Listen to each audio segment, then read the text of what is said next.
ఓకేనా? అడుగు. ఓకేనా అన్న? స్టార్ట్ చేయమంటాడా? స్టార్ట్ చేయమంటా అన్న.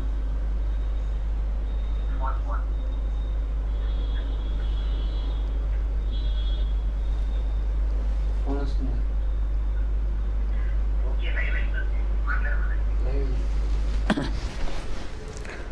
ప్రార్థన చేసుకుందామండి. ప్రేమగల తండ్రి, మీ పరిశుద్ధమైన నామానికి వందనాలు చెల్లిస్తున్నాం. మరొక రోజు మీ మాటలు వినడానికి ఎంతో ఆశ కలిగి ఎదురు చూస్తున్న మీ పిల్లల విషయమై సంతోషపడుతున్నాం. జరిగిన ఆలస్యం,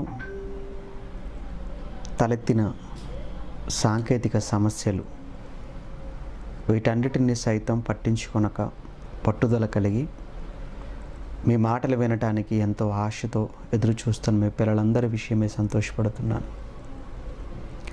వాక్యాన్ని వినుటలో మీ పిల్లలు చూపుతున్న ఈ ఆసక్తి వారు బ్రతుకుటలో కూడా కనపరిచి మీ పిల్లలు అనేక మందికి మాదిరికరమైన వారుగా, మార్గాన్ని చూపించేవారుగా మీ చెంతకు నడిపించుటకు సహాయం చేయమని క్రీస్తునామని ప్రార్థన అడుగుతున్నాము తండ్రి. ఆమెన్. ప్రభునందు ప్రేమైన దేవుని పిల్లలారా,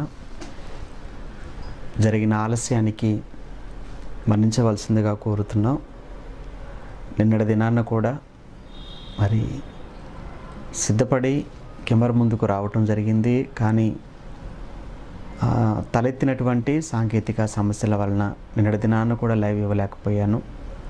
అలానే ఈరోజు కూడా ఇప్పటి వరకు వచ్చినటువంటి ఆ సమస్యను పరిష్కరించడంలో జరిగిన ఆలస్యమే మీరంతా ఇంతసేపు ఎదురు చూడటానికి, వేచి ఉండటానికి కారణమని తెలియజేస్తూ, ఇక ఆలస్యం చేయకుండా ఈ రోజుకు ఏర్పాటు చేయబడినటువంటి పాఠం ముందుగానే సోషల్ మీడియా ద్వారా మీకు తెలియజేసినట్లుగా బైబిల్పై అవగాహన పెంచుకుందామనే కార్యక్రమంలో 28వ భాగం. యాక్చువల్గా బుధవారం మనం మాట్లాడుకోవాలి, కానీ సంఘ చరిత్ర కూడా ఒకరోజు మాట్లాడుకొని పత్రిక ఒకరోజు మనం మాట్లాడుకోవలసిన అవసరత ఏర్పడుతుంది. కాబట్టి ఈరోజుకు నేను కేవలం సంఘ చరిత్ర లేదా సంఘ పరిచయాన్ని మాత్రమే నేను మీ ముందు పెట్టి, రేపటి దినానికి పత్రికను గురించినటువంటి పరిచయం మీ ముందుకు తీసుకురావాలనే ఆశతో ఈరోజు రేపు కేవలం సంఘ పరిచయం, పత్రికా పరిచయాన్ని మనం నేర్చుకుందాం. ప్రియులారా, ఇప్పటికే పౌలు గారు రాసినటువంటి పత్రికల గురించి కావచ్చు, అలానే ఆయన స్థాపించిన సంఘాలను గురించి కానీ ఒక అవగాహన అనేది ఇప్పటికే మీలో అనేక మందికి ఏర్పడి ఉంటుందని నేను విశ్వసిస్తున్నాను. కారణం, క్రీస్తుకు పూర్వం పౌలు చరిత్ర, క్రీస్తు శకం పౌలు చరిత్ర ఎపిసోడ్ మొదలుకొని ఆ తర్వాత పౌలు గారి ప్రయాణాలు, రోమా ప్రయాణం, యెరూషలేములో ఆయన చేతికి సంకెళ్ళు, పౌలు గారి చివరి దినాలు అని ప్రారంభం నుంచి ఎన్నో విషయాలను మనం మాట్లాడుకున్నాం. ఈ కార్యక్రమం ద్వారా ఎన్నో విషయాలు మీ ముందుకు తీసుకొచ్చిన సంగతి కూడా మీలో అనేక మందికి తెలుసు. ఇక క్రొత్త నిబంధనలో ఉన్న 27 పుస్తకాల యొక్క విభజన ఒకసారి మనం జ్ఞాపకం చేసుకుంటే, 27 పుస్తకాలలో ముందు 4 పుస్తకాలు మనం సువార్త పుస్తకాలు అని మనం చెప్పుకుంటాం. కానీ ఆ 4ని కూడా మనం చరిత్ర పుస్తకాలుగా చెప్పుకోవచ్చు అని ఒక మాట చెప్పాను మీ గతంలో. 4 సువార్తలు చరిత్ర పుస్తకాలు ఎలా అవుతాయి అనుకుంటే, అవును, అందులో యేసుక్రీస్తుల వారి యొక్క జనన, మరణ, సమాధి, పునరుత్థానాలు అందులో వ్రాయబడి ఉన్నాయి కనుక అటువంటప్పుడు అది జరిగింది చరిత్రగా మనం చెప్పుకుంటాం కనుక 4 సువార్తలు తెలియచేసేటువంటి ఒక విషయం ఏంటంటే, యేసుక్రీస్తుల వారి మరణ, సమాధి, పునరుత్థానం, లేదా ఆయన జీవితం, ఆయన పరిచర్య, ఆయన మరణం, సమాధి, పునరుత్థానాలు నలుగురు సువార్తికులు వ్రాయడం మూలాన ఆ 4 సువార్తలను మనం క్రీస్తు చరిత్ర పుస్తకాలుగా మనం పిలుస్తుంటాం. ఇక 5వ పుస్తకం వచ్చేసి మనకు అపోస్తలుల కార్యములు. యాక్చువల్గా దీన్ని కంప్లీట్గా మనం హిస్టరీ బుక్ అంటాం. క్రొత్త నిబంధనలో చరిత్ర పుస్తకము అనగానే అది అపోస్తలుల కార్యములు. ఇందులో ఉన్న చరిత్ర, ప్రధానమైనటువంటి చరిత్ర ఇందులో మనకు సంఘ చరిత్ర మనం చదువుకుంటాం. ఏ సంఘ చరిత్ర మనకు తెలియాలి అన్నా అపోస్తల కార్యముల గ్రంథంలోనికి మనం వెళ్ళాలి. దీనికి ఎగ్జాంపుల్స్గా ఇప్పటి వరకు మనం మాట్లాడుకున్న అనేక సంఘాల చరిత్ర మన కళ్ళ ముందు కనబడుతుంది. కనుక సంఘం ఎలా ప్రారంభమైంది, ఎప్పుడు ప్రారంభమైంది, సంఘం ఎలా విస్తరించింది, సంఘ విస్తరణలో వచ్చినటువంటి సమస్యలు, ఇవన్నీ కూడా మనం అపోస్తలుల కార్యముల గ్రంథంలో మనం చదువుకోవడాన్ని బట్టి అపోస్తల కార్యములు అని అనగానే అది సంఘ చరిత్రను తెలియచేసే పుస్తకం. క్రీస్తు యొక్క చరిత్రను తెలియచేసేవి 4 పుస్తకాలు అయితే సంఘ చరిత్రను తెలియచేసేవి అపోస్తల కార్యముల గ్రంథం. ఇక అపోస్తల కార్యముల గ్రంథముతో 5 పుస్తకాలు ప్రక్కన పెడితే చరిత్ర పుస్తకాలుగా 6వ పుస్తకం మనకు రోమపత్రిక. ఇక రోమాపత్రిక మొదలుకొని ఈరోజు మనం మాట్లాడుకోబోతున్న తెసలోనిక పత్రిక వరకు, మరలా చెప్తున్నాను, రోమాపత్రిక మొదలుకుంటే తెసలోనిక పత్రిక వరకు ఈ పత్రికలన్నింటినీ కూడా సంఘ పత్రికలు అంటారు. అంటే బైబిల్ క్రొత్త నిబంధన పుస్తకాల కూర్పు ఎలా జరిగిందో మీకు తెలియాలి. ముందు క్రీస్తు చరిత్ర, ఆ తర్వాత సంఘ చరిత్ర, ఆ తర్వాత రోమపత్రిక నుంచి తెసలోనిక పత్రిక వరకు ఉన్నటువంటి ఈ పత్రిక పుస్తకాలన్నీ కూడా, ఇవన్నీ కూడా మనకు సుమారుగా మనం 9గా మనం చెప్పుకుంటాం. రోమపత్రిక కావచ్చు, కొరింథీ మొదటి పత్రిక, కొరింథీ 2వ పత్రిక, ఆ తర్వాత గలతీ పత్రిక, ఎఫెసీ పత్రిక, ఫిలిప్పీ పత్రిక, కొలసీ పత్రిక, ఆ తర్వాత మనం తెసలోనిక మొదటి పత్రిక, తెసలోనిక 2వ పత్రిక, అనగా మొత్తం కూడా మనకి ఇక్కడ వరకు 9 పత్రికలు మనకు కనబడుతున్నాయి. ఈ 9 పత్రికలు కూడా సంఘ పత్రికలు అన్నారు. ఆ తర్వాత వచ్చేటువంటి పత్రికలు ఏవైతే ఉన్నాయో, అనగా తిమోతికి రాసిన మొదటి పత్రిక కానివ్వండి, తిమోతికి రాసిన 2వ పత్రిక కావచ్చు, తీతు పత్రిక కానివ్వండి, ఫిలోమోను పత్రిక కానివ్వండి. తర్వాత వచ్చే 4 పత్రికలు ఏంటంటే అవి వ్యక్తిగత పత్రికలు, పర్సనల్ లెటర్స్ అన్నారు వాటిని. ఓకే, 4. ఆ తర్వాత నుంచి వచ్చేటువంటి పత్రికలన్నీ కూడా వాటిని యూనివర్సల్ లెటర్స్, హెబ్రీ పత్రిక నుంచి సార్వత్రిక పత్రికలు అన్నారు వాటన్నిటిని కూడా. కనుక క్రొత్త నిబంధనలోని పుస్తకాల యొక్క కూర్పు మళ్ళీ ఒక్కసారి మీకు రిమైండ్ చేస్తాను. ముందు క్రీస్తు చరిత్రను తెలిపే సువార్తలు, ఆ తర్వాత సంఘ చరిత్రను తెలియచేసే అపోస్తల కార్యముల సంఘ చరిత్ర పుస్తకం, ఆ తర్వాత ఆ సంఘాలకు వ్రాయబడినటువంటి సంఘ పత్రికలు, తెసలోనిక 2వ పత్రిక వరకు. ఆ తర్వాత ఉన్న పత్రికలు వచ్చేసి వ్యక్తిగత పత్రికలు, లేదా వాటిని కాపరి పత్రికలు అని కూడా చెప్తుంటారు, కాపరి పత్రికలు అని. ఆ తర్వాత మనకు కనిపించేవి సార్వత్రిక పత్రికలు. ఆ చివరిలో మనకు ఉండేది ఇక ప్రకటన గ్రంథం. ఇది ఓవరాల్గా 27 పుస్తకాల యొక్క కూర్పు అని మనం గతంలో మనం మాట్లాడుకున్న విషయాలు ఇవన్నీ కూడా. ఈరోజు మనం మాట్లాడుకుంటున్న తెసలోనిక పత్రిక, తెసలోనికలకు వ్రాసినటువంటి మొదటి పత్రిక. అయితే తెసలోనిక పత్రికలోనికి మనం వెళ్ళడానికి ముందుగా మనం ఎప్పుడు కూడా ఆ యొక్క సంఘం ఏదైతే ఉందో ఆ సంఘానికి సంబంధించినటువంటి పరిచయాన్ని మనం ముందుగా ఇప్పుడు నేర్చుకుంటూ ఉంటాం. కనుక ఆ క్రమంలో ఈరోజు మనం ఈ తెసలోనిక సంఘం అనేది ముందు ఎక్కడుంది, ఎవరి ద్వారా స్థాపించబడింది, ఎలా స్థాపించబడింది, స్థాపించబడుటల్లో ఎదురైనటువంటి సమస్యలు, ఆ తర్వాత అసలు ఆ సంఘానికి పౌలు గారు పత్రిక ఎందుకు రాశారు, ఇవన్నీ కూడా మనం నేర్చుకోవాల్సిన సంగతులు. కనుక ఈ రోజుకు మనం ముందు తెస్సలోనిక అనేటువంటి సంఘం లేదా ఈ పట్టణం, ముందుగా ఈ పట్టణం ఎక్కడుంది భౌగోళికంగా చూద్దాం. రెండవది వచ్చేసి మనం ఈ పట్టణానికి పౌలు తర్వాత వెళ్ళిన తర్వాత ఏం జరిగింది, ఆ తర్వాత స్థాపన, ఈ విషయాలు ఒక్కొక్కటిగా మనం క్రమంగా మనం నేర్చుకునే ప్రయత్నం చేద్దాం. ప్రియులారా, మరి ముందుగా అసలు ఈ తెస్సలోనిక అనేటువంటి పట్టణం ఎక్కడుంది అనేది తెలియాలి అని అంటే మీకు స్క్రీన్ మీద చూపిస్తున్నారేమో అనుకుంటున్నాను. ఒకసారి స్క్రీన్ మీద మీకు ఒకవేళ చూపిస్తే ఒకసారి ఆ మ్యాప్ మీరు జాగ్రత్తగా గమనించండి. తెస్సలోనిక అనేటువంటి ఆ పట్టణం, ఈ తెస్సలోనిక అనేటువంటి పట్టణం మనకు మ్యాప్లో మాసిదోనియా అనేటువంటి ఆ భూభాగం లేదా మాసిదోనియా అనేటువంటి దేశములో ఈ తెస్సలోనిక అనేది మనకు కనబడుతూ ఉండటం మీరు చూస్తుంటారు కదా. మాసిదోనియా పై భాగంలో మీరు చూస్తే నార్త్లో ఉత్తరాన, ఆ క్రింద మనకు కనిపించేది తెస్సలోనిక.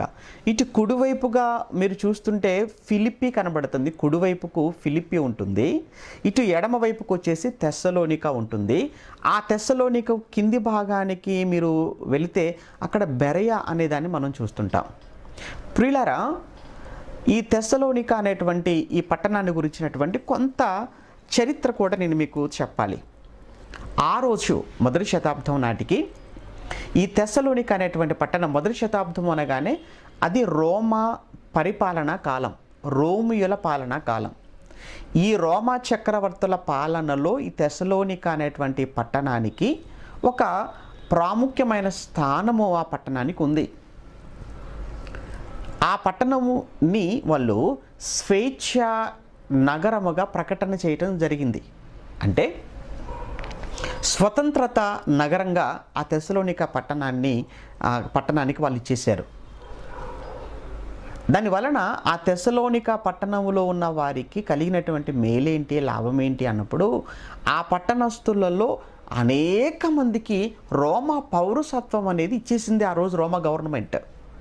కనుక తెస్సలోనిక అనేటువంటి ఈ పట్టణములో అనేక మంది రోమా పౌరసత్వం కలిగిన వారుగా ఉన్నారు. అది ఒక స్వతంత్రత కలిగినటువంటి పట్టణం. అది సరే, ఎందుకు దానికి ఆ స్వతంత్ర ప్రతిపత్తి దానికి ఎందుకు కలిగించారు అని అంటే దాని వెనక కూడా కొంత చరిత్ర ఉంది. ఆ చరిత్ర నేను మీకు ఇప్పుడు చెప్పాలి అని నేను అనుకోవటం లేదు. అంటే సీజర్ చక్రవర్తుల కాలంలో, క్రీస్తుకు ముందే సీజర్ చక్రవర్తిని, ఆ సీజర్ చక్రవర్తి సెనెట్లో ఉంటుండగా, సెనెట్ అంటే మనం ఈరోజు పార్లమెంట్ అని మనం ఎలా అంటుంటామో ప్రతినిధుల సభను, ఆ రోజు వాళ్ళు సెనెట్ అన్నారు. అందులో ఉంటుండగా, అందులో నుంచి సెనెట్లో నుంచి అతను బయటికి రాగానే కుట్రదారులైన వారు కొంతమంది అతన్ని అక్కడ సెనెట్ ఆవరణలోనే కత్తులతో దాడి చేసి ఆ సీజర్ చక్రవర్తి, జూలియస్ సీజర్ అతని పేరు, సీజర్ అంటే జూలియస్ సీజర్ గురించి మాట్లాడుతున్నాను నేను. ఆ జూలియస్ సీజర్ని చంపేస్తారు. అతని స్నేహితులైనటువంటి యాక్టివియన్ కావచ్చు, తర్వాత యాంటోనీ కావని, వీళ్ళకు పాంపే అతను హెల్ప్ చేస్తాడు. ఆ చంపిన వాళ్ళు ఎవరైతే ఉన్నారో వీళ్ళకు జరిగినటువంటి ఆ యుద్ధం అనేది ఈ తెస్సలోనిక ఈ ప్రాంతంలో జరగటం వలన అందులో వీళ్ళు విజయాన్ని పొందుకోవటం, ఎవరు, ఈ మార్క్ యాంటోనీ కావచ్చు, యాక్టేవియన్ కావచ్చు. ఈ యాక్టేవియన్కు ఉన్నటువంటి మరొక పేరేంటంటే యాక్టేవియన్. మనం చక్రవర్తుల గురించి కూడా నేను మాట్లాడాను, గతంలో ఎప్పుడో మాట్లాడాను, రోమా చక్రవర్తుల గురించి వీడియో ఉంటుంది. ఈ యాక్టేవియన్కు ఉన్నటువంటి మరొక పేరేంటంటే, బైబిల్లో మనకు కనిపించే పేరేంటంటే కైసర్ ఔగుస్తు అని మనం చదువుకుంటామే. యేసుక్రీస్తుల వారు పుట్టేటువంటి కాలంలో సర్వలోకమునకు ప్రజాసంఖ్య వ్రాయవలనని కైసర్ ఔగుస్తు వారిని ఆజ్ఞ అని మనకు ఉంది కదా. యేసుక్రీస్తు కాలంలో చక్రవర్తి కైసర్ ఔగుస్తు, ఆయనకు ఉన్నటువంటి మరొక పేరు యాక్టేవియన్. ఓకేనా? అది మొదటి శతాబ్ద కాలం, అంటే అప్పటికి క్రీస్తుకు పూర్వం ఇన్సిడెంట్ జరిగింది. కానీ అప్పటికి కూడా ఇతను యేసుక్రీస్తు కాలం నాటికి కూడా ఆయన అదే చక్రవర్తి కైసర్ ఔగుస్తే అధికారంలో ఉన్నట్టుగా మనం చూస్తుంటాం.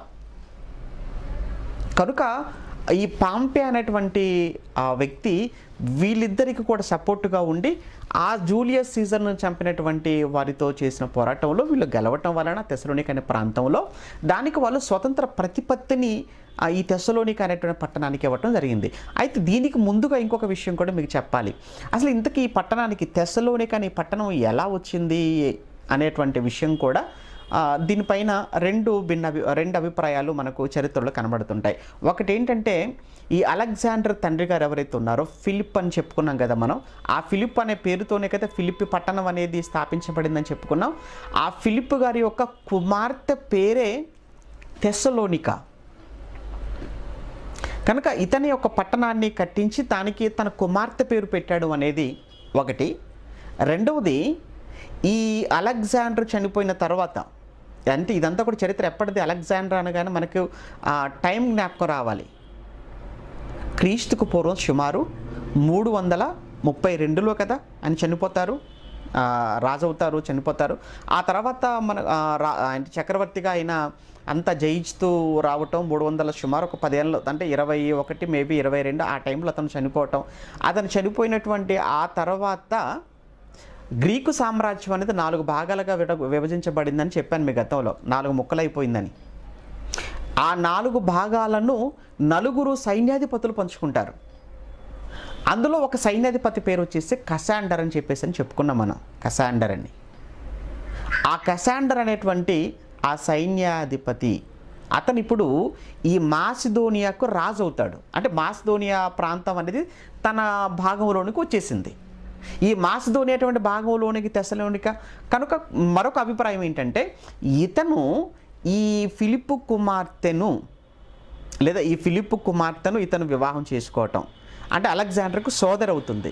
ఈ అలెగ్జాండర్ సోదరి లేదా ఫిలిప్పు కుమార్తెను ఈ కసాండర్ అనేటువంటి ఈ రాజు వివాహం చేసుకొని అలెగ్జాండర్ చనిపోయిన తర్వాతనో మరి ముందుగానో ఇతని భార్య పేరును ఆ పట్టణానికి పెట్టాడు. అంటే తండ్రి పెట్టాడు అనేది ఒకటి, ఫిలిప్పు కుమార్తె, లేదు కసాండర్ ఆ తర్వాత తనే పట్టణాన్ని కట్టించి దానికి తెస్సలోనిక అనేటువంటి తన భార్య పేరు పెట్టాడు అనేది మరొకటి. ఏదైనా తెస్సలోనిక అనేది ఫిలిప్పు గారి కుమార్తె లేదా కసాండర్ యొక్క భార్య పేరు. ఈవిడ పేరు మీద ఆ పట్టణం అన్నది స్థాపించబడింది. తెస్సలోనికకు ఆ పేరు ఎలా వచ్చింది అన్న విషయం, అది ఎక్కడుంది అన్న విషయాన్ని కూడా ఇప్పుడు మనం చూసాం కదా లేఖనాలలో. అది ఎక్కడుంది అనే విషయాన్ని కూడా ఇప్పుడు చూసాం బైబిల్లో. మనకి ఎక్కడ కనబడుతుంది? మాసిదోనియాలోనే కింది భాగంలో మనకు కనబడుతుంది, దక్షిణ భాగంలో తెస్సలోనిక. రైట్. ఇంకొక విషయం ఏంటంటే, రోమా కాలం అంటే యేసుక్రీస్తుల వారి కాలం నాటికి, యేసుక్రీస్తుల వారి కాలం పుట్టే సమయానికి లేదా పౌలు గారి కాలం నాటికి, ఇంకా చెప్పాలంటే పౌలు గారి కాలం నాటికి ఈ తెస్సలోనిక అనేటువంటి పట్టణం చాలా డెవలప్ అయినట్టుగాను మొదటిది. రెండవది ఏంటంటే, అక్కడ అతిపెద్ద నౌకా కేంద్రం అక్కడ ఒకటి ఉండటం, అందమైనటువంటి అంటే ఎత్తైనటువంటి పర్వత శ్రేణులు కావచ్చు, చక్కటి నదులు, సారవంతమైనటువంటి నేల ఆ భూభాగంలో ఉండటం వలన అది చాలా త్వరగా ఆ పట్టణం బాగా డెవలప్ అయింది.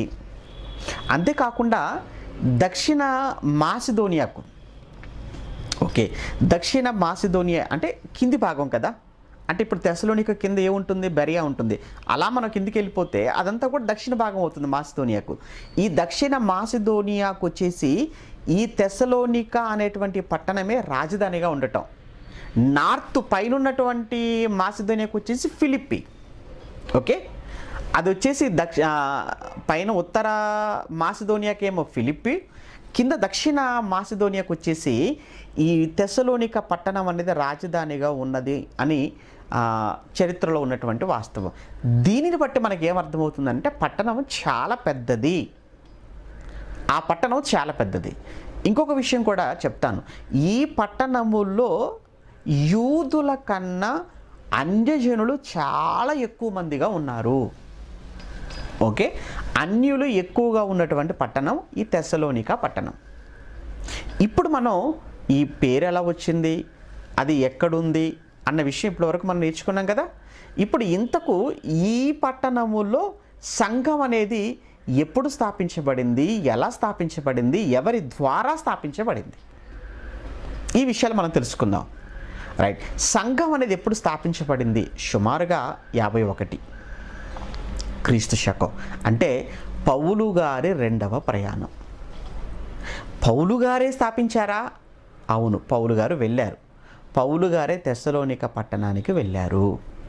ఈ తెస్సలోనిక పట్టణానికి పౌలు గారు తన 2వ ప్రయాణంలో వెళ్ళారు. ఈ 2వ ప్రయాణంలో తెస్సలోనిక పట్టణానికి వెళ్ళిన పౌలు గారు ఎన్ని రోజులు అక్కడ ఉన్నారు? ఆ పట్టణంలో పౌలు గారు ఆ పట్టణంలో 3 వారాలు ఆ పట్టణంలో ఉన్నారు. ఇవన్నీ బైబిల్లో ఉన్న విషయాలు చూపిస్తాను. అంటే తెస్సలోనిక అనేటువంటి పట్టణం మాసిదోనియా దేశంలో ఉన్న పట్టణం. పౌలు గారు 2వ ప్రయాణంలో ఆ పట్టణానికి వెళ్ళారు. వెళ్ళినటువంటి పౌలు గారు ఆ పట్టణంలో 3 వారాలు ఉన్నారు. ఇక 3 వారాలలో పౌలు గారు ఏం చేశారు? ఓకే, 3 వారాలలో పౌలు గారు ఏం చేశారు? 2వ ప్రయాణం అనగానే మనకి ఇంకొక విషయం జ్ఞాపకం రావాలి కదా. 2వ ప్రయాణం అనగానే అదేంటంటే పౌలు గారు 2వ ప్రయాణంలో ఫిలిప్పికి వెళ్ళారు కదా. అవును, మొట్టమొదట యూరప్లో పౌలు గారు అడుగుపెట్టినది ఫిలిప్పిలోనే అడుగుపెట్టాడు. ఆ తర్వాత ఫిలిప్పి నుంచి పౌలు గారు ఎక్కడికి వెళతారు అన్నప్పుడు 2వదిగా ఆయన వెళ్ళినటువంటి పట్టణం ఈ తెస్సలోనిక. ఓకేనా? ఒకసారి ఇప్పుడు మనం అపోస్తుల ఎక్కడికి వెళ్ళాలి? మరి చరిత్ర తెలియాలంటే చెప్పాను కదా, సంఘ చరిత్ర తెలియాలి అని అంటే మనం అపోస్తుల కార్యముల గ్రంథంలోనికి వెళితేనే తప్ప మనకు తెలియదు. కనుక ఇప్పుడు మనం ఒక్కసారి అపోస్తుల కార్యముల గ్రంథంలోనికి వెళదాం. అపోస్తుల కార్యములు 17వ అధ్యాయం. అపోస్తుల కార్యములు 17వ అధ్యాయం ప్రారంభ వచనం నుంచి చదువుకుందాం. ప్రియులారా, అపోస్తుల కార్యములు 17వ అధ్యాయం ప్రారంభ వచనం. వారు అనగా ఎవరు? పౌలు గారితో పాటు ఎవరెవరు ఉన్నారు? 2వ ప్రయాణంలో పౌలు గారితో ఎవరున్నారు? బర్నబా గారు ఉన్నారా? శీల గారు ఉన్నారా? ఏమంటే 2వ ప్రయాణంలో పౌలు గారితో ఉన్నటువంటి ప్రధానమైనటువంటి శిష్యుడు ఎవరు అంటే శీల. ఓకే, మరొక వ్యక్తి కూడా ఉన్నాడు. ఎవరా మరొక వ్యక్తి అనగా మరొక వ్యక్తి తిమోతి. ఇంకొక వ్యక్తి కూడా ఉంటాడు, ఆయనే లూకా. కానీ లూకా గారు ఆయన వచ్చేసి ఇప్పుడు ఆ ఫిలిప్పిలో ఆగిపోయారు. లూకా గారు ఫిలిప్పిలో ఆగిపోతారు.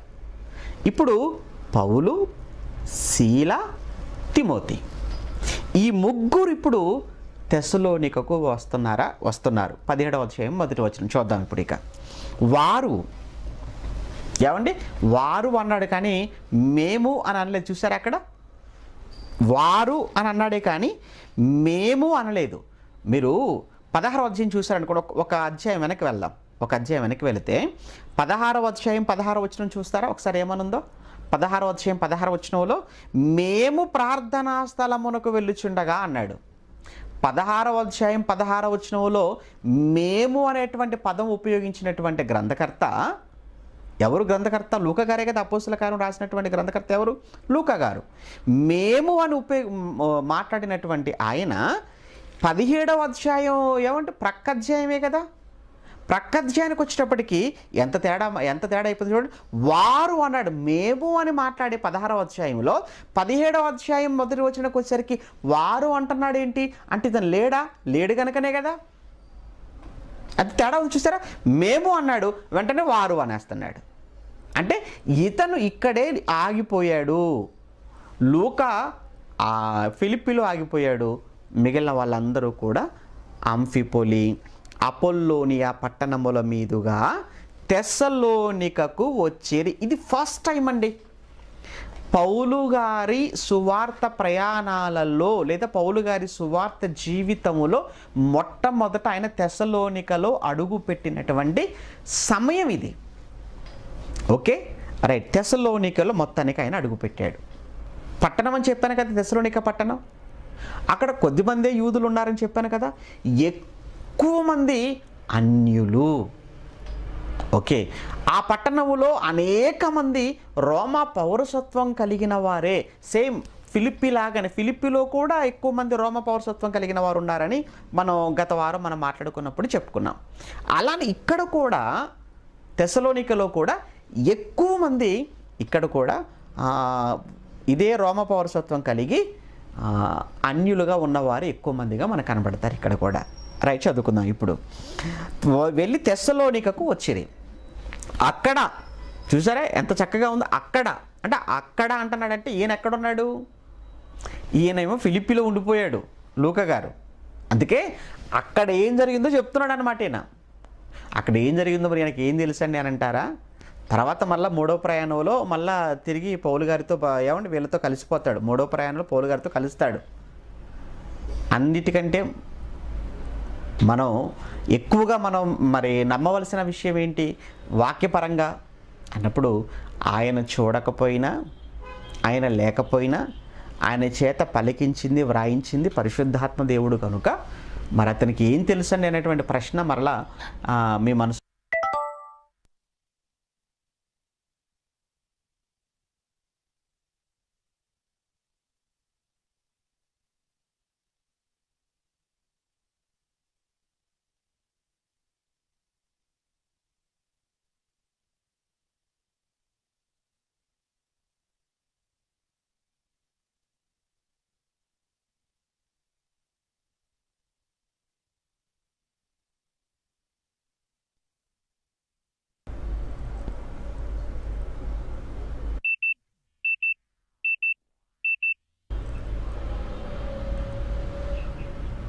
వస్తుందా?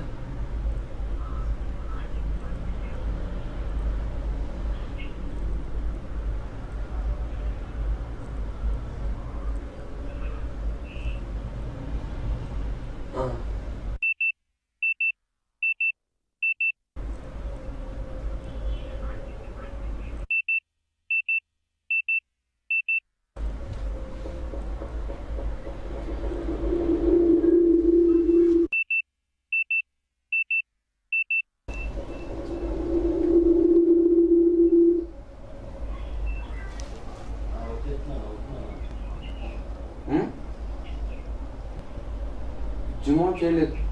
Okay okay okay.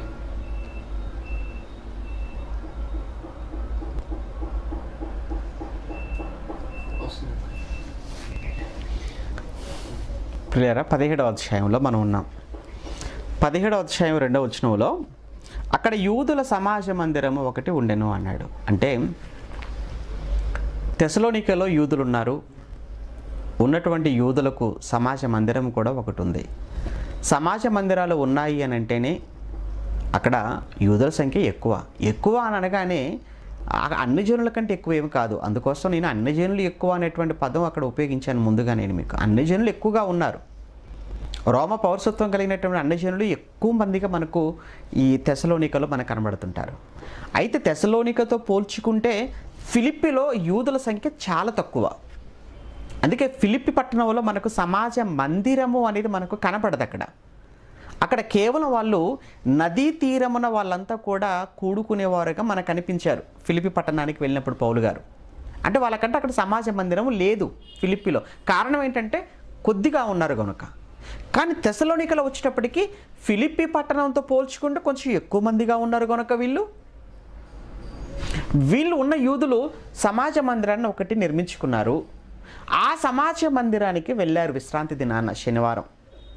ఇక మొట్టమొదట పౌలు గారు కూడా, ఆయన కూడా యూదుడు కనుక, ఆయన కూడా పరిసయ్యుల సంతతికి చెందినవాడు, ధర్మశాస్త్రాన్ని బాగా ఎరిగినవాడు, తెలుసుకున్నవాడు కనుక ఈ ధర్మశాస్త్రాన్ని లేదా ధర్మశాస్త్రములో ఉన్నటువంటి సంగతులను ఎత్తి మొట్టమొదటగా తన వారు అనుకున్నటువంటి యూదులైన వారికి ముందుగా చెప్పాలి అనేది తన యొక్క ఇంటెన్షన్.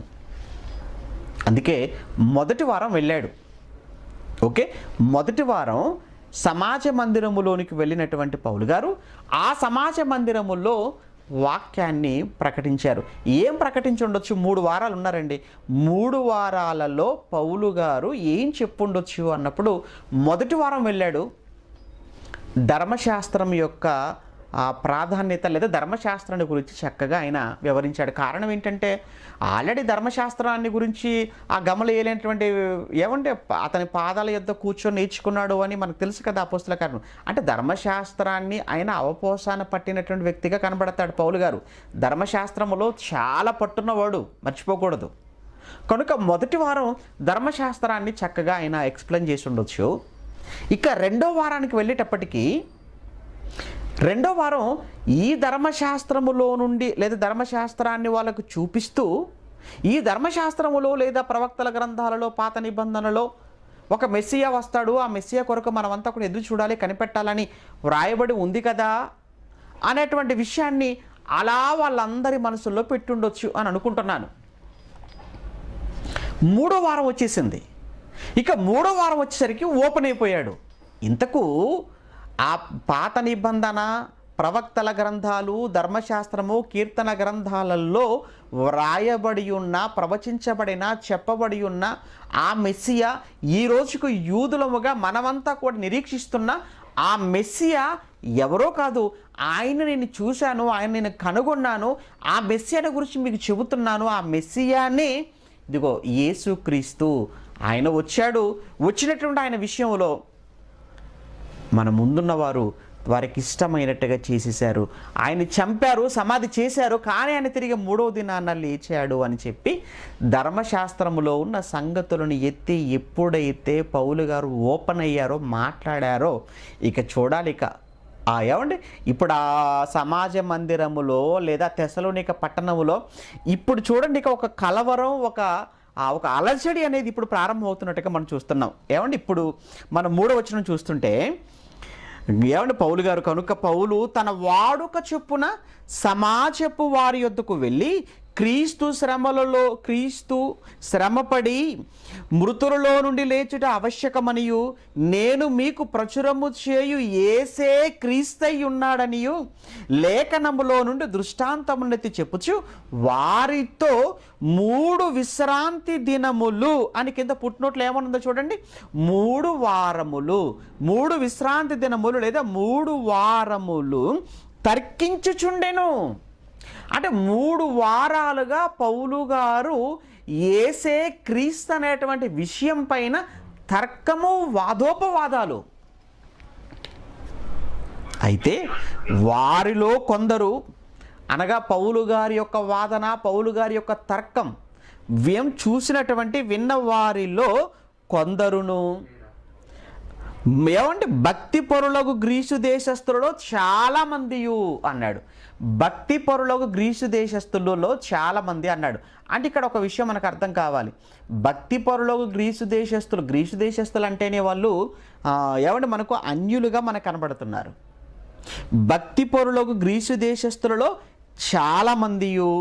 నెక్స్ట్ ఏమంటే ఘనత కల స్త్రీలలో అనేకులను అన్నాడు. ఘనత గల అని కింద పుట్నోట్లో ఏమని రాయబడిందని అంటే ప్రముఖులగు అని రాయబడింది. చూడండి అక్కడ ప్రముఖులు అంటే ఆ పట్టణములో ఏమండి విద్య విషయంలో కావచ్చు, వ్యాపార విషయంలో కావచ్చు, అధికారాల విషయంలో కావచ్చు, ప్రముఖులైనటువంటి ఆ ఘనత కలిగినటువంటి కొంతమంది స్త్రీలు అనేకులు ఒప్పుకొని పౌలుతోనూ శీలతోనూ కలుసుకోవటం ప్రారంభించేశారండి వాళ్ళంతా.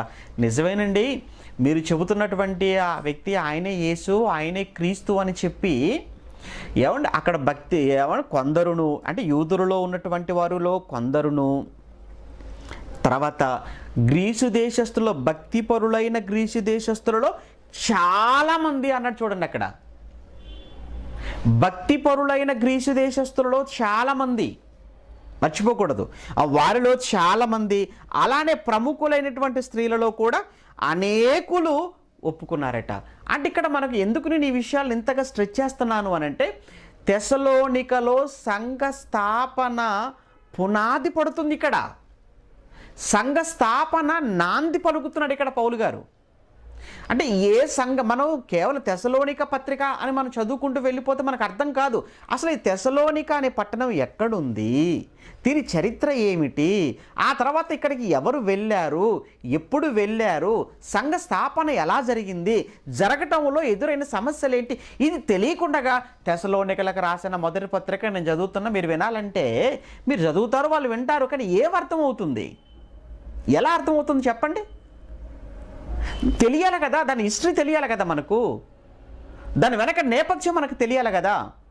అందుకే ఈ పత్రికలలోనికి వెళ్ళడానికి ముందు పత్రిక వెనకాల జరిగిన ఈ చరిత్ర అంతా కూడా మనకు మనసులో ఉంటే తప్ప తర్వాత పత్రికలు మనకు అర్థం కావు. అందుకు మీకు అర్థం చేయించే ప్రయత్నం ఇదంతా కూడా. బైబిల్ చదువుతున్నప్పుడు కన్ఫ్యూజన్ అనేది లేకుండగా, సందేహాలు అనేవి రాకుండా, ప్రశ్నలు మరలా తలెత్తకుండా, ఎవరు ప్రశ్నించినా కానీ సమాధానం చెప్పగలిగినటువంటి సమర్థులుగా మిమ్మల్ని మలచాలి అనేటువంటి తాపత్రయంతోనే ఈ శ్రమ, ఈ కష్టం మీకోసం తీసుకోవాల్సి వస్తుంది. ప్రియమైన దేవుని పిల్లలారా, నాకు తెలుసు నేను సైలెంట్గా ఉండొచ్చు, కానీ మీకు చెప్పాలి. ఎందుకు? మీరెవరు? మీరు నా సహోదరులు కదా, మీరు నా ఆత్మీయులు కారా? మనమంతా ఎవరు? మనంతా ఒక కుటుంబం కాదా మనదంతా కూడా? అటువంటప్పుడు నాకు తెలిసిన విషయాలు నేను మీకు చెప్పటం అది నా బాధ్యతగా అనుకున్నా, నా ధర్మంగా అనుకున్నా. నేను మీరు మరొకరికి చెప్పటం అది మీ బాధ్యత, మర్చిపోకూడదు. కేవలం సేవకుడే చెప్పాలి, ఉపదేశకుడే చెప్పాలి ఆయన్ని అనుకుంటే చాలా తప్పండి. అది క్రీస్తు నీ కోసం నా కోసం కాదు కదా, క్రీస్తు నీ కొరకు నా కొరకు మన అందరి కొరకు ఆయన ప్రాణం పెట్టాడు. మొదటిది. 2, రొట్టె తీసుకుంటున్నావు మనం. ప్రతి వారం ఆయన శరీరానికి సాదృశ్యమైన రొట్టెను నువ్వు తింటున్నావు, ఆయన రక్తానికి సాదృశ్యమైనటువంటి రక్తాన్ని త్రాగుతున్నావు. ఇంతకీ ఆయన రొట్టెను తిని ఆయన రక్తాన్ని తాగుతున్నావు. నువ్వు ఏం చేయడానికి? పడుకోవడానికా? లేదా ఉద్యోగానికి వెళ్ళిపోవటానికా? వ్యాపారం చేసుకోవటానికైనా? ప్రకటించడం కొరకు కాదా? ఈ పాత్రలో చేయి వేసిన వారు ఏం చెయ్యాలని మనం చెప్తుంటారు ఎప్పుడు కూడా. ప్రభు వచ్చు పర్యంతము ఆయన మరణమును ఏం చేసేవారుగా ఉండాలట? ప్రచురము చేసేవారుగా ఉండాలి అన్నాడు. అంటే కేవలం రొట్టె కేవలం సేవకుడు మాత్రమే తీసుకుంటున్నాడా? ఆయనే విరుస్తున్నాడా? ఆయనే తింటున్నాడా? ఆయనే త్రాగుతున్నాడా? లేదే, మీరంతా కూడా తింటున్నారు కదా ఆయన శరీరానికి సాదృశ్యమైనటువంటి రొట్టెను. మరి మీరేం చేయాలి చెప్పండి? పోనీ మీరు చేయలేరు, కనీస సహకారులుగానైనా మీరు మారలా? కనీస సహకరించేవారుగా కూడా మీరు ఉండరా? అవునండి, చేయలేమండి, మేము చెప్పలేము. మీరు చెయ్యలేనప్పుడు, చెప్పలేనప్పుడు, మీకు అవకాశం లేనప్పుడు, మీకు వీలు కలగనప్పుడు కనీసం సహకరించే పనులు కూడా లేకపోతే ఎలా అండి? చెప్పేవారికి సహకారుల పేర్లు కూడా జీవగ్రంథం మందు వ్రాయబడి ఉన్నవి అని మన ఫిలిప్పీ పత్రిక 4వ అధ్యాయంలో చదువుకోలేదా గత వారం మనం? అంటే దేవుడు మీకు అవకాశం ఇచ్చాడు, ఆ విధంగా కూడా మీరు ప్రకటించిన వాళ్ళు అవుతారు. ఈరోజు నేను ప్రకటిస్తున్నాను అని అంటే ఏమండి, ఎంతోమంది లైవ్ ద్వారా ఈ లైవ్లోకి వచ్చి వాక్యాన్ని వింటున్నారు అని అంటే కేవలం నేను ఒక్కడే కాదు శ్రమ పడుతుంది, నాతో పాటు శ్రమ పడుతున్న వాళ్ళు ఉన్నారు, నా వెనక నాకు తెలియకుండా శ్రమ పడుతున్న వాళ్ళు కూడా ఉన్నారు. 10 మందికి చెప్పిన వాళ్ళు ఉన్నారు, షేర్ చేసిన వాళ్ళు ఉన్నారు, వాళ్ళు 10 మందిని కూర్చోబెట్టిన వాళ్ళు ఉన్నారు, వినమని బ్రతిమలాడిన వాళ్ళు ఉన్నారు, ఆర్థికంగా సహాయం చేసిన వాళ్ళు కూడా ఉన్నారు, ఎందరో ఉంటారు. మీరంతా ఎవరు? సహకారులు.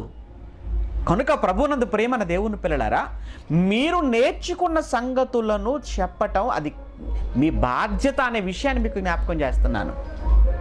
ఇక్కడ మనం చూస్తుంటే ఇప్పుడు 17వ అధ్యాయములో ఏమంటే అపోస్తుల కార్యములు 17వ అధ్యాయానికి వచ్చేటప్పటికీ ఇక్కడ జరుగుతున్నటువంటి ఏమంటే ఆ సంఘ స్థాపనలో పౌలు గారికి ఎదురైనటువంటి సమస్య అంటే మాకు తెలియాలి. ఇక్కడ ఎప్పుడైతే అనేక మంది ఒప్పుకొని పౌలుతోనూ శీలతోనూ కలుసుకున్నారో అయితే యూదులు మత్సరపడి స్టార్ట్ అయిపోయిందండి. ఇక ఎప్పుడైతే అనేక మంది పౌలు గారు శీల గారు చెప్పినటువంటి సంగతులు విని అనేక మంది ఒప్పుకొని క్రీస్తు మార్గంలోనికి రావటం ప్రారంభమైందో అది చూసినటువంటి యూదులలో మత్సరం ప్రారంభమైపోయింది. మత్సరము అనేటువంటి పదానికి అర్థం ఏంటంటే అసూయ. మత్సరం అనే మాటకు అర్థం విషపు చూపు. అసూయ, మత్సరము, విషపు చూపు, ఓర్వలేకపోవటం. ప్రియమైన దేవుని పిల్లలారా, ఇవన్నీ కూడా యూదులలో ప్రారంభమైపోయాయి. ఇప్పుడు మత్సరంతో ఏం చేస్తారండి? అసూయతో ఏం చేస్తారంటారా? ఎక్కడ మత్సరం ఉంటుందో, ఎక్కడ అసూయ ఉంటుందో అక్కడ ఏం ఉంటుందని బైబిల్ రాయబడిందో తెలుసా? ఒకసారి ఆ మాట చదువుకుని మళ్ళీ ఇక్కడికి వచ్చేద్దాం.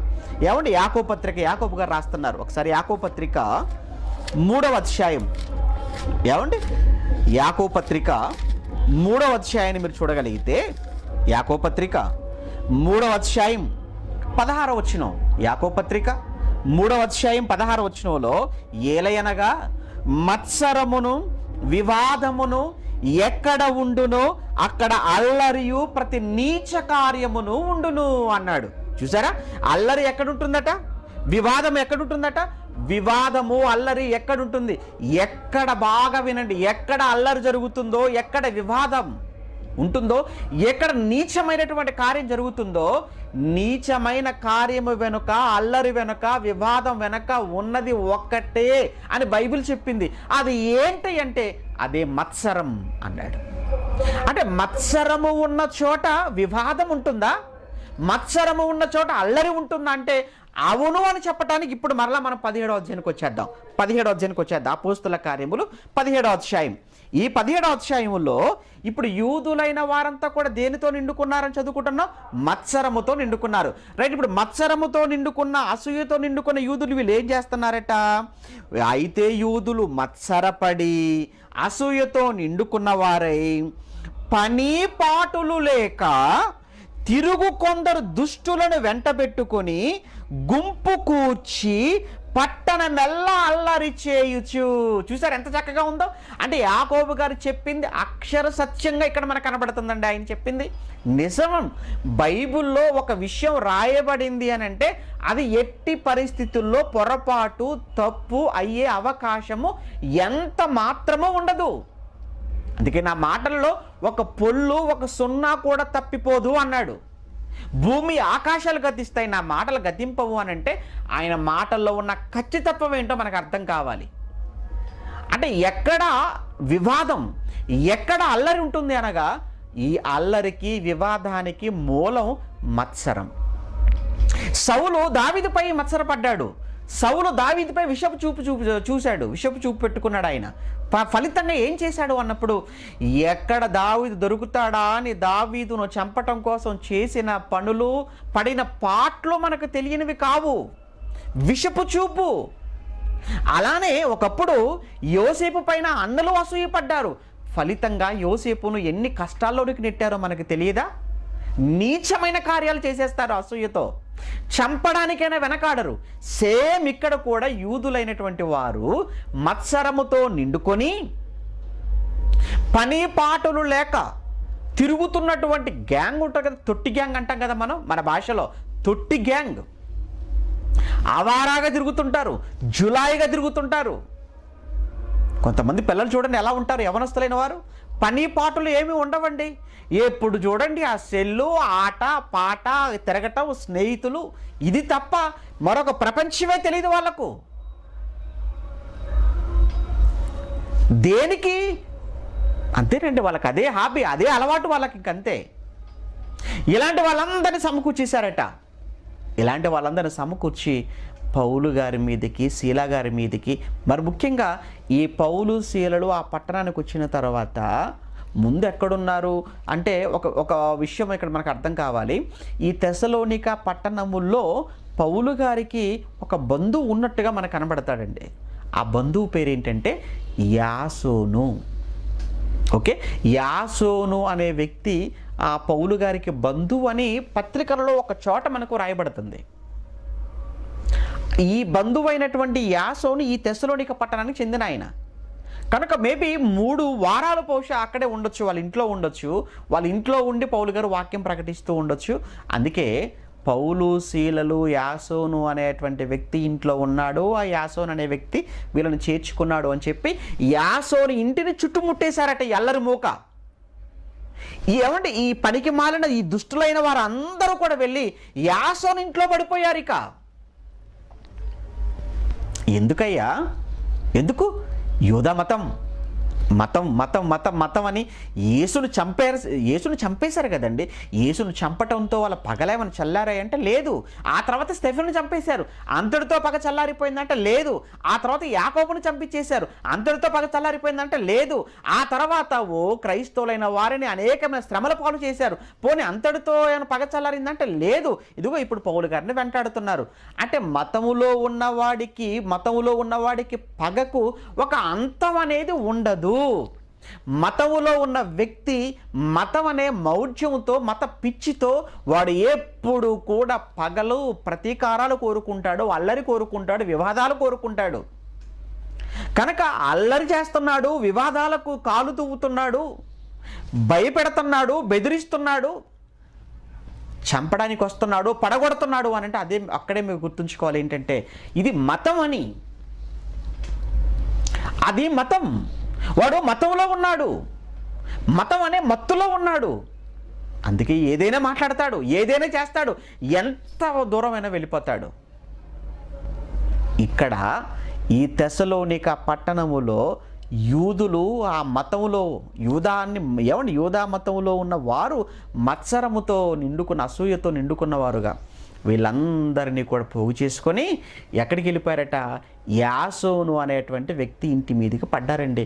కానీ ఈ విషయం అంతటినీ కూడా మరి యాసోను ముందుగా గమనించాడు ఏమో తెలియదు. ఇన్ఫర్మేషన్ మొత్తానికి ఎందుకంటే చాలామంది కూడా ఇప్పుడు పౌలు గారికి అక్కడ శిష్యులు రెడీ అయిపోయారు కదండి. ఆ కొద్ది 3 వారాల్లోనే వాళ్ళంతా కూడా ఇన్ఫర్మేషన్ యాసోను గారికి ఇవ్వటం కావచ్చు, లేదంటే ముందుగానే పౌలు గారికి ఆ తర్వాత శీలా గారికి ఇన్ఫర్మేషన్ ఇవ్వటం కావచ్చు.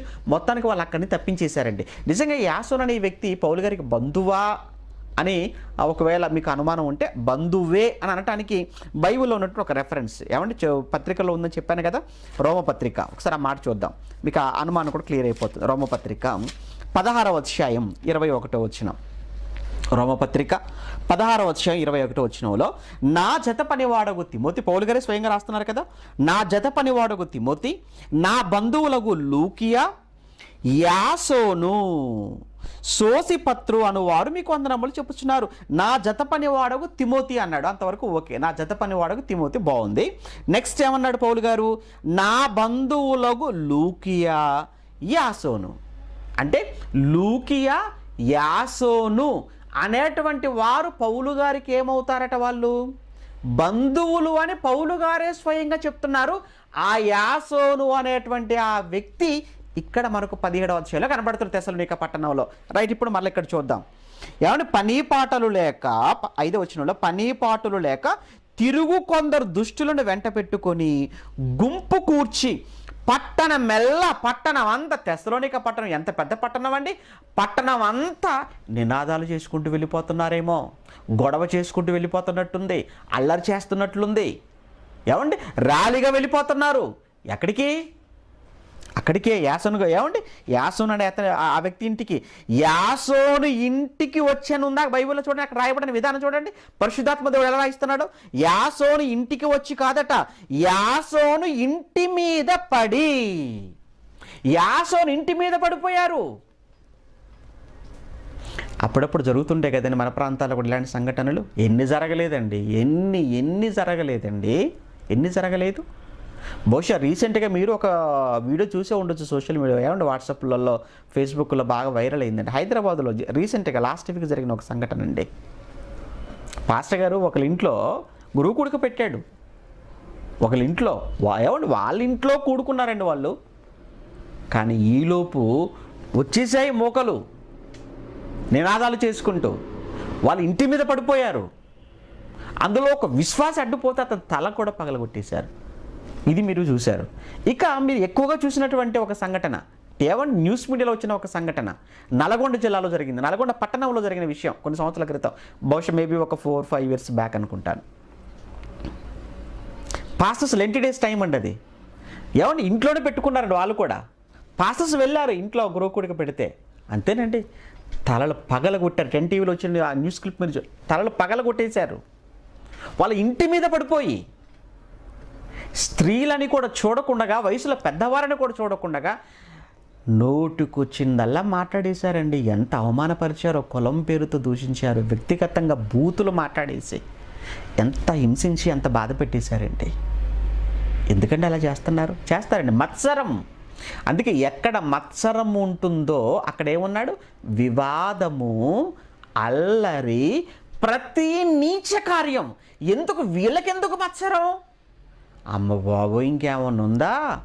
వీళ్ళు అందరూ యేసుప్రభువుని నమ్ముకుంటే ఎలా? ఇక అసూయ, మత్సరం అండి. ఆ రోజు యూదులలో ఏ భయం అయితే ఉందో ఈరోజు కూడా కర్రపత్రిక పంచటాన్ని ఒప్పుకోవట్లేదు, బైబిల్ ఇవ్వటాన్ని అసలు ఒప్పుకోవటం లేదు, ప్రకటించటాన్ని అబ్బో ఇంకా దీన్ని చాలా భయంకరంగా అడ్డుకుంటున్నారు. చూడండి, పత్రిక ఇవ్వకూడదు, బైబిల్ ఇవ్వకూడదు, చెప్పకూడదు.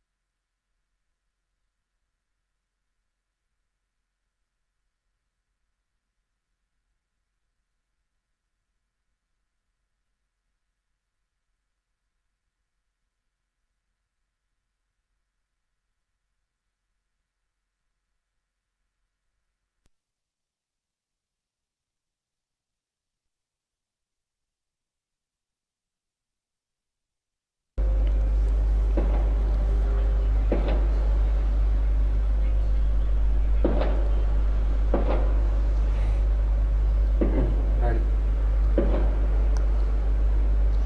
ప్రియులారా, యాసోను ఇంటి మీద పడి జనుల సభ ఎదుటకు తీసుకొని వచ్చుటకు యత్నము చేసిరి. అయితే అప్పటికే పౌలు శీలలను తిమోతిని తప్పించేశారు వాళ్ళు ఆ వివాదంలోనికి. ఎందుకంటే మూకండి ఇంటి మీదే వాళ్ళంతా కూడా పని పాటలు లేక తిరుగుతున్నటువంటి దుష్టులైన పనివారని అక్కడ రాయబడింది కదండి. మరి వాళ్ళు ఇక పని పాటలు లేక తిరుగుతున్న రౌడీ లాంటి వాళ్ళంటే వాళ్ళు ఏం ఆలోచిస్తారు చెప్పండి? ఇక చేతిలో పడ్డారంటే చంపేయరండి ఇక పౌలును శీలలను. అలా చచ్చిపోవటం అనేది దేవుని చిత్తం కాదు కదండి.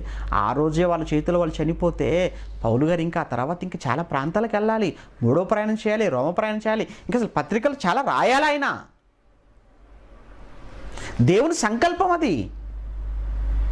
అందుకే ఆ తెస్సలోనిక పట్టణంలో ఉన్నటువంటి అతి కొద్ది మంది విశ్వాసులు అయినప్పటికీ కూడా మరి ముఖ్యంగా యాసోను వాళ్ళను ముందుగానే తప్పించేశాడు. వీళ్ళు వెళ్ళి ఇంటి మీద పడిపోయారట. మొత్తం ఇల్లంతా సోదా చేశారు, ఇల్లంతా వెతికేశారు, కానీ వీళ్ళు ఎక్కడా కనపడలేదు. అప్పుడు ఏం చేశారట? ఈ యాసోనుని తీసుకొని వచ్చేసారట. ఇతన్నే తీసుకొని వచ్చేసారట అండి, పౌలు గారి బంధువుని. ఎక్కడ తీసుకొచ్చేసారు చూడండి ఇప్పుడు ఇక 6వ వచనం. అయితే వారు తమకు కనబడనందున యాసోనును కొందరు సహోదరులను ఆ పట్టణపు అధికారుల యొద్దకు ఈడ్చుకొని పోయి ఎక్కడికి వెళ్ళిపోయారా పౌలు శీలలు? ఎక్కడికి వెళ్ళిపోయారా వాళ్ళు? వచ్చి ఇక్కడ కొత్త మతాన్ని బోధిస్తున్నారు. ఎక్కడ దాచిపెట్టేశారా? పారిపోయారా? వాళ్ళను ఎక్కడ దాచిపెట్టారో మీరు చెప్పండి, లేదంటే మిమ్మల్ని ఈడ్చుకొని వెళ్ళిపోతాం అని చెప్పి. ఏమండి వాళ్ళు ఎంత మంచి వాళ్ళు అంటేనండి, యాసోను కావచ్చు, ఏమంటే కొంత సహోదరులను కూడా రాయబడింది కదండి. అప్పుడే ప్రభువుని నమ్ముకున్న వాళ్ళు, అప్పుడే ప్రభువులోనికి వచ్చిన వాళ్ళు, అప్పుడే వచ్చారు. 3 వారాలే కదండి పౌలు గారు అక్కడ ఉన్నారు. ఈ 3 వారాల్లోనే వాళ్ళు ఎంత బలపడ్డారంటే చాలా ఆశ్చర్యం వేసిందండి నాకు చదివిన తర్వాత. చాలా ఆశ్చర్యం వేసింది నాకేంటి, 3 వారాలలో ప్రభువుని నమ్ముకున్న, 3 వారాల క్రితమే ప్రభువుని నమ్ముకున్న వారు ఎంతగా వాళ్ళు నిజంగా పౌలు శీలల కోసం వాళ్ళు కాపు కాశారు అని అంటేనండి, నిజంగా వారిని ఎంతగా కాపాడుకున్నారు అని అంటే చెప్పలేదండి. ఈడ్చుకొని వెళ్ళిపోతున్నా వాళ్ళు ఎక్కడున్నారో చెప్పండి అన్న లేదండి, చెప్పలేదండి. వాళ్ళు చెప్పలేదండి. మమ్మల్ని ఈడ్చుకొని వెళ్ళిపోయినా పర్వాలేదు, మమ్మల్ని అక్కడ తీసుకెళ్ళి జైల్లో పెట్టినా పర్వాలేదు, ఒకవేళ మమ్మల్ని చంపేసినా పర్వాలేదు. ఏంటండి 3 వారాల క్రితం వాక్యం విని మారిన వాళ్ళలోనే అంత పట్టుదల మనకు కనబడుతుందంటే 3 సంవత్సరాలు అయిందా, 30 సంవత్సరాలు అయిందా అయ్యా నువ్వు ప్రభువు నమ్మి నువ్వు వాక్యాన్ని వినబట్టి? నీలో ఏదయ్యా పట్టుదల? నీలో ఎక్కడుందయ్యా అంత పట్టుత్వం? క్రీస్తు కొరకు సేవకుడి కోసం తర్వాత లేండి, ఏమండి మా కోసం వద్దులేండి, కనీసం అండి ప్రభు కోసం ఏమైనా ఏమండి ఎంత అవమానంగా ఉంటుంది చెప్పండి. ఆ ఊరిలో ఆయన కూడా అదే ఊరు కదండి యాసోను గారిది. తన సొంత ఊరిలో తనకు ఒక ఇల్లుండగా తన ఇంట్లో నుంచి అతన్ని పట్టి ఈ గుంపంతా కూడా అతన్ని పట్టణపు వీధులు గుండా ఈడ్చుకొని, అలానే మరికొంతమంది సహోదరులను కూడా ఈడ్చుకొని తీసుకొని వచ్చి ఆ పట్టణానికి అధికారులు ఉన్నారు, ఆ పట్టణానికి కొంతమందిని అఫీషియల్స్ని పెట్టారు, జడ్జెస్ని పెట్టింది రోమా గవర్నమెంట్. ఎందుకంటే ఆ పట్టణానికి స్వతంత్ర ప్రతిపత్తి ఇచ్చేసింది కదా, ముందు చెప్పాను కదా. కనుక ఆ పట్టణానికి ఒక జడ్జిలను ఆ పట్టణానికి నియమించినట్టుగా మనం అక్కడ చూస్తున్నాం. అందుకే ఆ పట్టణపు అధికారుల యొద్దకు ఈడ్చుకొని వెళ్ళిపోయి వారిని అక్కడ వదిలేసి వీళ్ళు చెప్తున్నారు, ఇదిగో భూలోకమును తలక్రిందులు చేసిన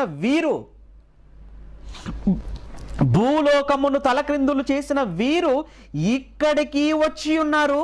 యాసోను, ఇదిగో ఈ యాసోను, ఈ పట్టణస్థుడైన ఈ యాసోను వీరిని చేర్చుకొని ఉన్నాడు. అయితే వీళ్ళు చేసేటువంటి పని ఏంటో చెప్పమంటారా? వీళ్ళు ఏమని చెప్తున్నారు అని అంటే, వీరందరూ యేసు అని వేరొక రాజు మనకున్నాడు అని చెప్పి కైసరు చట్టములకు విరోధముగా నడుచుకునేవారు. మరి అంతే చెప్పాలి. అంటే దేశద్రోహము కేసు వాళ్ళ మీద పెడుతున్నారండి. ఈరోజు కూడా చూడండి, యేసు కోసం ఏమైనా మాట్లాడుతున్నాం అనుకోండి, యేసుక్రీస్తు కోసం గొప్పగా మాట్లాడినా, బైబిల్ కోసం గొప్పగా మాట్లాడినా మన మీద అప్లై అయ్యేటువంటి కేసులు కూడా ఇవే పెడతారని, చేతగానే వాళ్ళంతా కూడా పెట్టే కేసులు అవే, మన మీద కూడా అవే పెట్టేస్తారు. ఒక మాట చెప్పమంటారండి, చరిత్ర మళ్ళీ హిస్టరీ రిపీట్ అంటారు చూసారా, హిస్టరీ రిపీట్ అని. ఏమండి, నిన్న జరిగింది ఈరోజు జరుగుతుంది, ఈరోజు జరిగింది రేపు జరుగుతుంది. మొదటి శతాబ్దంలో ఆ రోజు ఏదైతే జరిగిందో ఈరోజు కూడా క్రిస్టియానిటీలో అదే జరుగుతుంది. ఎవరి పట్ల జరుగుతుందో చెప్పమంటారు? అందరి పట్ల కాదు, క్రీస్తు యేసునందు సద్భక్తితో బ్రతుకను ఉద్దేశించి వారందరూ హింస పొందుదురు అన్నాడు తిమోతి పత్రికలో. అంటే అందరికీ కాదా? అందరికీ కాదండి. కేవలం క్రీస్తు యేసునందు సద్భక్తితో బ్రతకాలనుకున్న వాడికే హింస. అందుకే అలాంటి వారి జీవితాలలో మాత్రమే మరలా తిరిగి మొదటి శతాబ్దంలో శ్రమలు, అవమానాలు, కష్టాలు, నిందలు ఇవన్నీ కూడా మరలా మనం చూస్తుంటాము. ఆ రోజు పౌలు శీలలను తప్పించటంలో నిజంగా వీళ్ళు ప్రాణాలను సైతం పోగొట్టుకోవటానికి కూడా సిద్ధపడిపోయారు. ఎందుకంటే ఆ పట్టణ పరిస్థితులు వాళ్ళకు తెలుసు, వాళ్ళ మీద మోపే నేరాలు వాళ్ళకి తెలుసు. అన్నిటికి మించి అసలు అక్కడ దాకా తీసుకెళ్తారో జడ్జిల దగ్గర, లేదంటే మధ్యలోనే చంపేస్తారో కూడా తెలియదండి. మధ్యలో చంపినా చంపొచ్చు, లేదా వాళ్ళ దగ్గరికి తీసుకెళ్తే ఒకవేళ తీసుకెళ్ళినా వాళ్ళు మా మీద మోపే నేరం కూడా దేశద్రోహం కింద పెట్టారు. రాజద్రోహం అండి, దేశద్రోహం అన్నది. చూసారా, కైసర్ అంటే ఆ రోజు రాజు కదా, ఆయన చక్రవర్తి కదా, ఆయనకి వ్యతిరేకంగా మాట్లాడుతున్నారు అని పెట్టేశారు అని అంటే దాని అర్థం ఏంటి? రాజుకు వ్యతిరేకంగా రాజద్రోహం కేసు, అదే దేశద్రోహం కేసు అన్నమాట. అని లేని నేరాలను, లేని అభియోగాలను వారి మీద మోపి తెస్సలోనిక పట్టణంలో ఇదంతా ఎందుకంటే మరి ఇదంతా చెప్పాలయ్యా. తెస్సలోనిక సంఘ చరిత్ర, సంఘ పత్రికలోనికి వెళ్ళాలి అని అంటే అసలు ముందు తెస్సలోనికల సంఘం ఎలా స్థాపించబడిందో నీకు తెలియాలి కదా. అందుకోసం ఈ చరిత్ర అంతా చెప్పాల్సి వచ్చింది ఇప్పుడు నీకు, రైట్? మొత్తానికి ఈ విధంగా ఆ రోజు తెస్సలోనిక పట్టణంలో వారిని తీసుకొని వచ్చి వాళ్ళ ముందు పడేశారట. కైసరు చట్టములకు విరోధంగా నడుచుకొనుచున్నారని మామూలుగా చెప్పలేదట. కేకలు వేసిరి అని చూడండి, అక్కడ కేకలు కేకలు కేకలు కేకలు. అబ్బబ్బబ్బబ్బబ్బబ్బబ్బా, ఎంతమంది ఉండొచ్చు? గుంపు గుంపు అండి. పని పాటలు లేక తిరుగుతున్నటువంటి యూత్ అంతటిని కూడా వెంట పెట్టుకుని వెళ్ళిపోయారేమోనండి ఆ రోజు. కేకలట, ఒకటే కేకలు, ఒకటే అరుపులు, ఒకటే గోల. ఎవరు న్యాయాధిపతులు విన్నారు, జడ్జెస్ విన్నారటండి. విన్న తర్వాత వాళ్ళు ఏమన్నారు? ఈ మాటలు వినుచున్న జనసమూహములను పట్టణపు అధికారులను కలవరపరిచేశారట. వాళ్ళంతా కూడా మొత్తాన్ని, పట్టణాన్ని, ఆ జడ్జెస్ను అందరినీ కలవరపరిచేశారట. ఆఖరికి వారు ఎవరు? జడ్జెస్ యాసోను నొద్దను మిగిలిన వారి యొద్దను జామీను తీసుకొని వారిని విడుదల చేసిరి. ఇదిగో, మీరు పట్టణం విడిచి వెళ్ళిపోవటానికి వీల్లేదు, మీరు రోజు మాకు వచ్చి కనిపించాలి, దానికి పూచీకత్తుగా మీరు మాకు ఇక్కడ పెట్టిపోవాలి, మీరు ఎంతో కొంత జామీన్ తీసుకొని, లేదంటే షూరిటీ అన్నమాట. జామీన్ షూరిటీ. అలా యాసోనును మిగిలిన వారి దగ్గర జామీన్ తీసుకుని వాళ్ళు వదిలేశారట. మరి పౌలు శీలలు ఏమైపోయారు? పౌలు శీల తిమోతి ఏమైపోయారు? అదే కదా మన ప్రశ్న. వాళ్ళు ఏమైపోయారు అనేది కదా. తెస్సలోనికలో లేకుండా ఏమయ్యారో తర్వాత వచ్చినాం. 10వ వచనం. వెంటనే సహోదరులు రాత్రి వేళ పౌలును శీలయను బెరయకు పంపించే. రాత్రినండి వాళ్ళను బెరయకు పంపించేశారు. బెరయ ఎక్కడుంది చూస్తారా? బెరయ ఎక్కడుందండి? మీరు చూడండి, ఇప్పుడు స్క్రీన్ మీద లేట్ అయిపోద్దేమో. తెస్సలోనిక కింది భాగంలో ఉంటుందండి బెరయ. తెస్సలోనిక పై భాగంలో ఉంటుంది, దాని క్రింద ఉన్నటువంటిదే బెరయ, రైట్? ఇక ఏమంటే పౌలు శీలలుడు వీళ్ళంతా కలిసి బెరయకు పంపించేశారు. అమ్మయ్య, బెరయలో ఉన్నారండి ప్రస్తుతానికి. పౌలు, శీల, తిమోతి వీళ్ళంతా కూడా బెరయలో ఉన్నారు. బెరయలోకి వెళ్ళిన తర్వాత అక్కడ కూడా యూదులు ఉన్నారు. అక్కడికి వెళ్ళారు, అక్కడ కూడా వాక్యం చెప్తున్నారు. అక్కడ ఉన్న వాళ్ళట పౌలు శీలలు చెప్పిన సంగతులు చాలా జాగ్రత్తగా వింటున్నారట. అలాగున్నవో లేవో అని కూడా చాలా జాగ్రత్తగా చూసుకుంటున్నారట. అంతవరకు బాగుంది. అయితే అక్కడ కూడా ఒక విప్లవం వచ్చేసి అక్కడ కూడా అనేక మంది పౌలు శీలలు చెప్పినటువంటి సంగతులను విని వాళ్ళు కూడా అనేక మంది మారడం మొత్తానికి ఏదో ఒక విధంగా తెస్సలోనికలో ఉన్నటువంటి యూదులకు తెలిసిపోయిందట. మళ్ళీ అక్కడ వాళ్ళు తెలిసిపోగానే వాళ్ళు ఏం చేశారట? అమ్మ బాబు, ఇక్కడి నుంచి తప్పించుకొని బెరయకు వెళ్ళిపోయారట, పదండి అని చెప్పేసి అని మరలా వాళ్ళు తెస్సలోనికలో గొడవ చేసిన వారు, అల్లరి చేసిన వారు, మత్సరపడినటువంటి యూద సమూహం ఏదైతే ఉందో మరలా వాళ్ళంతా కూడా బెరయకు వచ్చేసారటండి. వచ్చేసారట. మీరు చూస్తారా 12వ వచనంలో. అందుచేత వారిలో అనేకులు గనులను ఘనత కలిగిన గ్రీసు దేశస్తులను, స్త్రీలలోను పురుషులలోను చాలా మంది బెరయలో కూడా విశ్వాసం ఉంచేశారట. చాలా మంది బెరయలో ఉన్నవారు కూడా క్రీస్తును విశ్వసించారట. అయితే బెరయలో కూడా పౌలు దేవుని వాక్యం ప్రచురించుచున్నాడని తెస్సలోనికలో ఉండే యూదులు తెలుసుకొని అక్కడికి వచ్చి జనసమూహములు రేపి కలవరపరిచారట. బెరయలో ఉన్న వారిని కూడా కలవరపెట్టేశారటండి. బెరేలో ఉన్న వాళ్ళు కూడా ఏమండి గలిబిలి సృష్టించేశారట. మరలా అప్పుడు పౌలు గారిని వెంటనే ఏమండి శీలా తిమోతి అక్కడ ఉన్నారట, పౌలు గారిని మాత్రం అక్కడి నుంచి మనుషుల్ని పంపించి మనుషుల్ని ఇచ్చి అక్కడి నుంచి పౌలు గారిని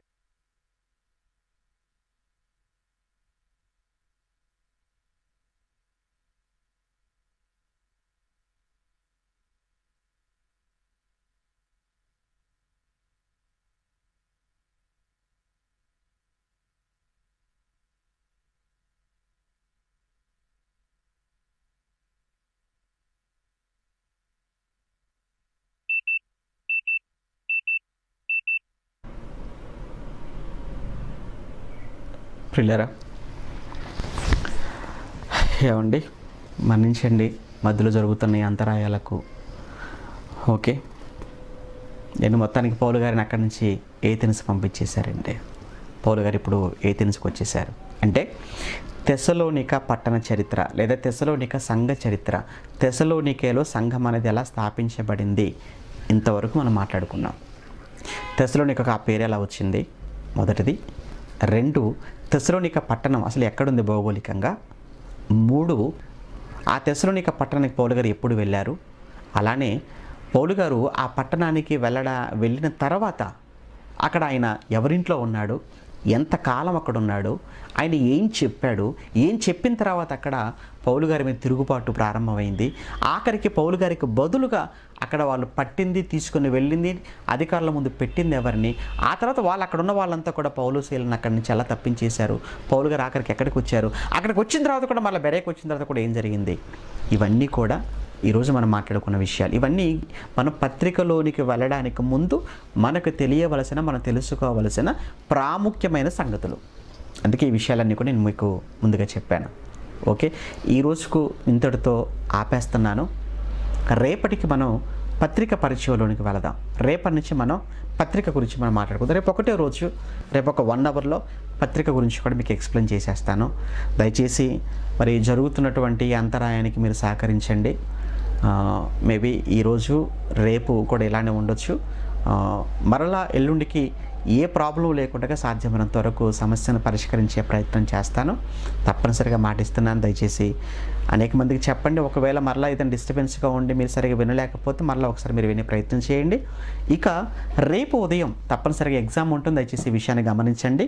రేపు ఉదయం యథావిధిగా 9 గంటలకు మరి కొత్తగా చూస్తున్న వాళ్ళు ఎవరైనా ఉంటే బైబిల్ వరల్డ్ అనే ఛానల్ను మీరు సబ్స్క్రైబ్ చేసుకోవటం వలన మీకు ఎప్పటికప్పుడు అప్డేట్స్ అన్ని మీకు వస్తుంటాయి. అలానే ఈ పాఠంపై మీకు ఏమైనా సందేహాలు ఏమైనా ఉన్నా కానీ మాకు తెలియచేయవచ్చు. అది మీరు కామెంట్స్లో కంటే కూడా మీరు నాకు డైరెక్ట్గా మెసేజ్ పెట్టండి. పాఠం మీకు చక్కగా అర్థమై ఉందనుకుంటే తప్పనిసరిగా మీ అభిప్రాయాన్ని కామెంట్ బాక్స్లో మీరు తెలియచేయండి. అక్కడ అనేక మందికి చెప్పడం మాత్రమే మర్చిపోకూడదు. ఎగ్జామ్ రాయాలనుకునేవారు మీరు కొత్తగా ఒకవేళ మొదటిసారిగా చూస్తూ ఎగ్జామ్ రాయాలనుకుంటే మీ పేరు, మీ ఊరు తప్పనిసరిగా మీకు స్క్రీన్ మీద చూపించేటువంటి వాట్సాప్ నెంబర్కు మీరు పంపించండి. వారు మిమ్మల్ని గ్రూప్లో యాడ్ చేస్తారు, బైబిల్ వర్డ్ గ్రూప్లో. అందులో ఉన్న వారికి మాత్రమే క్వశ్చన్ పేపర్ 10 ప్రశ్నలు అడగడం జరుగుతుంది. ఈ 10 ప్రశ్నలను 9 నుంచి 10 గంటల వరకు మీరు వ్రాసి వాళ్ళకి పంపించాలి, చూడకుండా రాసి. ఓకే, ఈరోజు మరి గతంలో జరిగినటువంటి ఎగ్జామ్ నెంబర్ 28 అండి, 28 ఎగ్జామ్ నెంబర్ 28. ఆ ఎగ్జామ్కి సంబంధించి రిజల్ట్స్ అనౌన్స్ చేస్తున్నాను, దయచేసి గమనించండి. Exam number 28.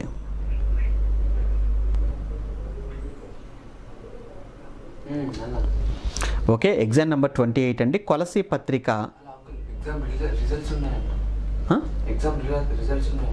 అదే కదా చెప్తున్నాను.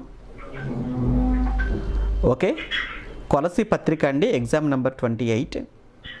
ఓకే, ఈ కొలసీ పత్రికకు సంబంధించిన ఎగ్జామ్ ఇది. ఇందులో 10 ప్రశ్నలకు 10 సరైనటువంటి సమాధానాలు పంపించిన వారు మా వాళ్ళు టైప్ చేయడం కూడా తప్పుగా టైప్ చేశారండి. 5 అక్టోబర్ నుంచి టైప్ చేశారు. 5 నవంబర్ కదా, మనం నవంబర్ నెలలో ఉన్నాం, ఇంకా మన వాళ్ళు ఇంకా అక్టోబర్ నుంచి రానట్టుంది.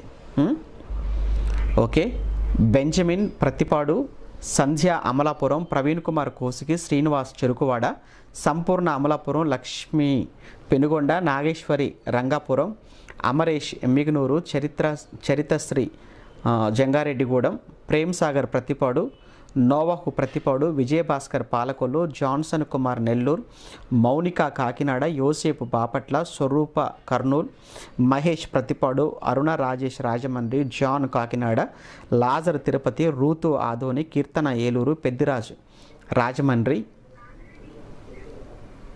కీర్తి రాజమండ్రి, మధు గుంటూరు, సిద్ధార్థ్ గుంటూరు, జ్యోతి గుంటూరు, రోషయ్య గుంటూరు, సుజాత రాజమండ్రి, హేమలత బెంగళూరు, ఆకాంక్ష కనిగిరి, విజయకుమార్ చిలకలూరుపేట, ఇందూరాజ్ తిరుపతి, దేవప్రసాద్ కొత్తపట్నం, ఆనంద్ ఒంగోలు, కరుణ కర్నూలు, నాగేశ్వరరావు చిలకలూరుపేట, ముత్తు తెల్లదేవరపల్లి, ఐజక్ ప్రత్తికొండ, సురేష్ రామచంద్రపురం, స్వీటీ గుత్తి, మిన్ని గుంతకల్, రిత్విక్ గుంతకల్, అఖిల్ స్వరూప్ గుంతకల్, హేమప్రసాద్ గుంతకల్, నిత్య ఖమ్మం, విజయ్ చక్రవర్తి ఖమ్మం, భాగ్య కర్ణాటక, సోని కర్ణాటక, విజయకుమార్ వికారాబాద్, ఎర్రన్న గద్వాల్, సిన్విత మొండికుంట, శాంతకుమార్ రాయచూర్, విఘ్నేశ్వరి వికారాబాద్, షకీనా బెహ్రైన్, రాహిల్ ఖమ్మం, మహేష్ ఖమ్మం, వర్షిత అశ్వాపురం, రమణయ్య గద్వాల్.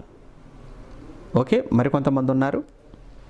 స్రవంతి భద్రాచలం, నిత్యలేఖన అశ్వాపురం, లక్ష్మీమోహన్ అశ్వాపురం, ప్రమోద్ రాయచూర్, ప్రభుదాస్ రాయచూర్, సుజ్ఞానం భీమవరం, పద్మ అశ్వాపురం, నాగేంద్రమ్మ డోన్, లక్ష్మీ రామిరెడ్డి ఖమ్మం, సిహెచ్ బేబీ లేయా లేఖన Madhira, Reena Vivek Khammam, Mohan Aswapuram, Joseph Raichur, CH లేఖన్ Naidupeta, Satvika Khammam, Pranathi Khammam, Raj Kumari Tiruvuru, Esther Hyderabad, Dimple Darsi, Sanjay Kumar Vikarabad, Priyanka Khammam, Anand Paul Vikarabad, Paul Ratnakar Vikarabad, Manoj Khammam.